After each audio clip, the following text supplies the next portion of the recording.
Robotics has offered a lot of opportunities for me to grow as a person and just grow in my experience.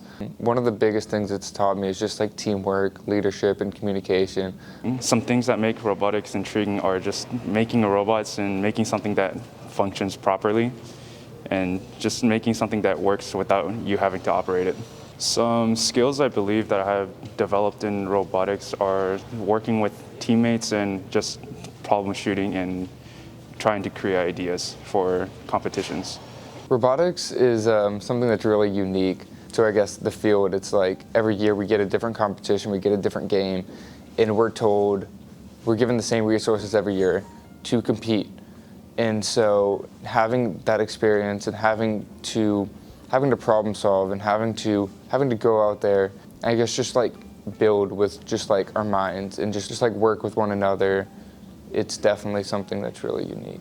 The most challenging thing in robotics is being able to have that open mind, but then also having the constraints and not being able to put whatever you thought about into the project. Klein Cain robotics has actually had a lot of success recently in the past couple of years. My sophomore year, which was the first year that I competed, we were kind of the underdogs. We were not suspected of being able to go out there and win it, and we ended up getting third or fourth in the region and would have gone on to state if not for COVID.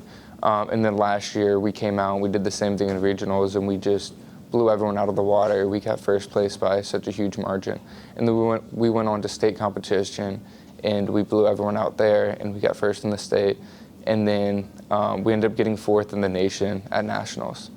One of our major changes to our robot this year was the addition of our arm. We were struggling in the beginning to figure out how we can get all the podiums on our teeter-totter that we have.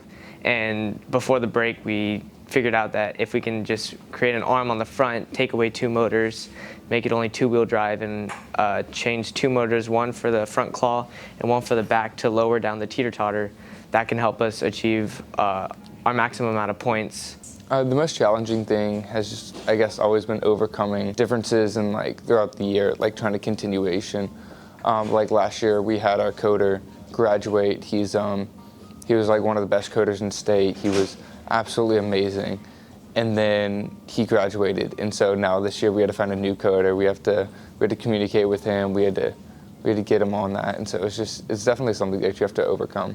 Personal preference, it's all a huge aspect. And then while at the same time we get a lot of hands-on experience, a lot of real-life situation stuff that you don't necessarily get by just reading textbooks or doing lessons or something like that.